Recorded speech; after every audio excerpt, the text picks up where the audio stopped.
Good evening, and thank you for having me. What is happening now is a few minutes before we came on air, we could hear gunshots and explosions from the Westgate Mall where we've just come back from.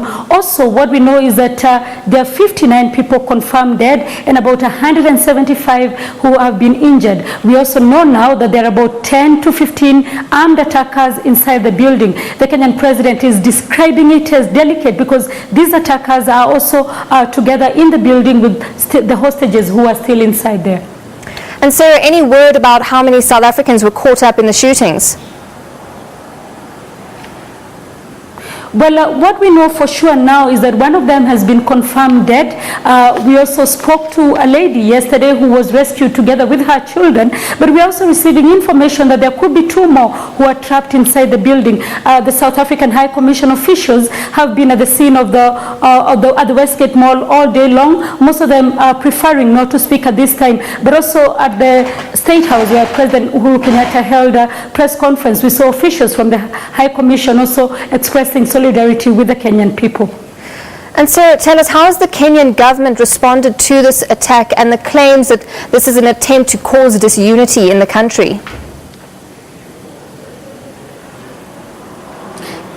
What we saw and what we have seen since this attack is a show of unity among Kenyan leaders. It is the first time since the March elections that we are seeing Uhuru Kenyatta and Prime Minister Raila Odinga sharing a platform in such a manner where they're calling each other brother and talking about the country. But also in the social media, there's a sense of defiance. The Kenyan president insisting that the troops will not be leaving Somalia anytime soon, saying that this attack by the Al-Shabaab only makes the country stronger and more united, especially because initially there seemed to be like there were going to be xenophobic feelings against Muslims and against members of the Somali community who are in Kenya.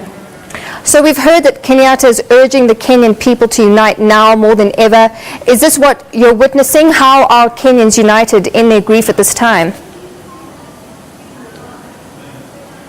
What we saw earlier in the morning and what you have seen in that story that we have just aired is a lot of Kenyans coming out, thousands of them, to donate blood. We saw women at the Westgate Mall at the scene of the attacks, women cooking tea by the roadside and giving the police officers, most of whom have been at the scene for more than 30 hours.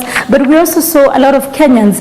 And incidentally, a lot of Muslims also coming out to speak. We understand there were a lot of Muslims even in churches today just saying this is against the country and not against any particular religion.